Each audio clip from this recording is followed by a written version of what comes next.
கள்ளக்குறிச்சி விஷசாராய உயிரிழப்பு எதிரொலி காரணமாக கடலூர் மாவட்டத்தில் கடந்த 2 நாட்களில் 204 லிட்டர் சாராயம் பறிமுதல் செய்யப்பட்டு 23 பேர் கைது செய்யப்பட்டுள்ளனர்.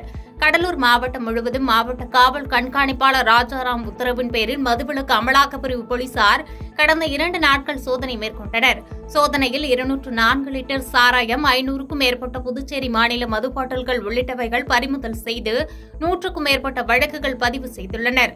மேலும் இதுவரை 23 பேர் கைது செய்யப்பட்டு சிறையில் அடைக்கப்பட்டுள்ளனர். தொடர்ந்து கள்ளச்சாராயம் மற்றும் மது கடத்தல், மது விற்பனை செய்பவர் மீது நடவடிக்கை மேற்கொள்ளப்படும் எனவும் காவல் கண்காணிப்பாளர் அலுவலகம் தரப்பில் தெரிவிக்கப்பட்டுள்ளது.